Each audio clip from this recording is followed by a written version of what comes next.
Este señor, de Waldo de los Ríos, que llegó en España a finales de 1962 y que a partir de 1965 desarrolló una labor fecundísima en la producción y en el fichaje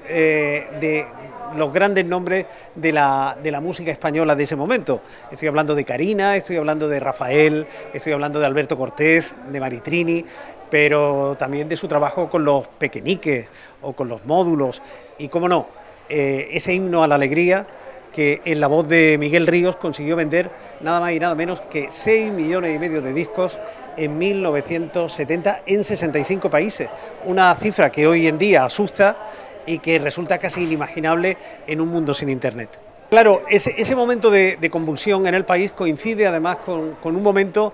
de convulsión de este genio, de este compositor que sufre un momento, digamos, de atosigamiento, de colapso en su creación, mientras que el país está hirviendo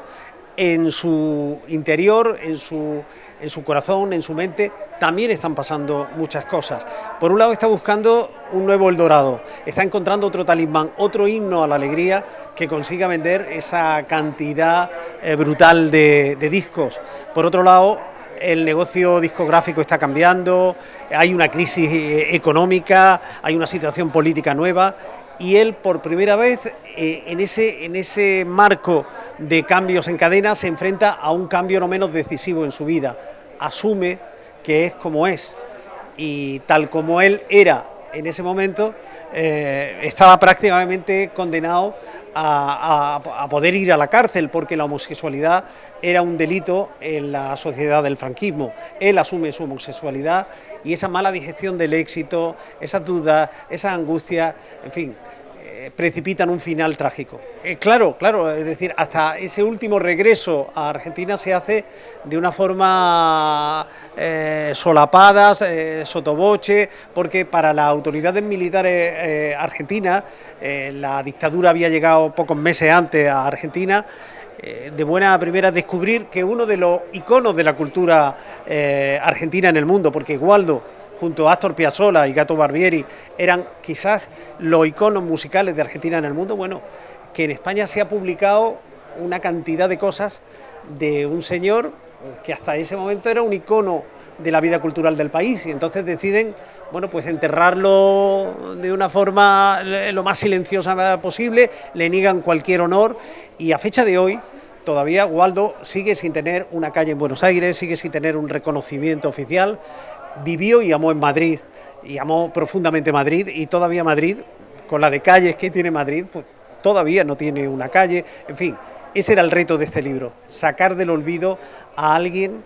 que quizás había sido sepultado demasiado pronto por esa losa del olvido. En el año 1970 el himno a la alegría se convierte en un éxito mundial, es decir, es número uno en países como Rhodesia, como Sri Lanka, y es número uno en Canadá, y en Alemania, y en Estados Unidos.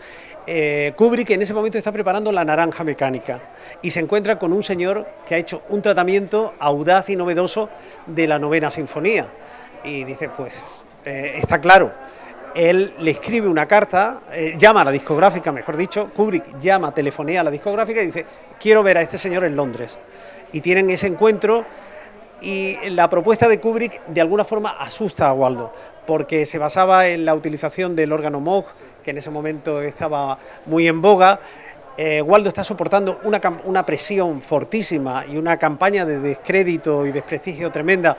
por parte de los puristas que sienten que ha mancillado, que ha maltratado a Beethoven y piensa, si ahora le doy otra vuelta de tuerca más, me van a fusilar. Eso por un lado. Y por otra parte, el sentido, que eso es algo que hay que valorar de Waldo. Waldo trabajó con los clásicos, pero no maltrató a los clásicos. Nunca quiso restarle dignidad a la obra con la que trabajaba. Y a él le parecía que cruzar al territorio que le proponía Kubrick sí era infringir un cierto maltrato a la obra del sordo de Böhm. Y con toda la honestidad y la honradez del mundo, porque eso le hubiera ya catapultado a vivir en Hollywood y tratar a los grandes y demás, él le escribe y le dice que no puede hacer frente a ese encargo. Bueno, yo soy periodista y me he enfrentado a esta historia como cualquier periodista. He ido a buscar las fuentes fiables, he intentado contrastar todos los datos, incluso aquellos que parecían absolutamente ciertos. No he dado por supuesto nada y he ido tirando del hilo de la verdad y es lo que he tratado honestamente de reflejar en estas páginas que, ya digo, pretenden sacar del olvido a alguien que merecería tener un lugar en nuestra memoria.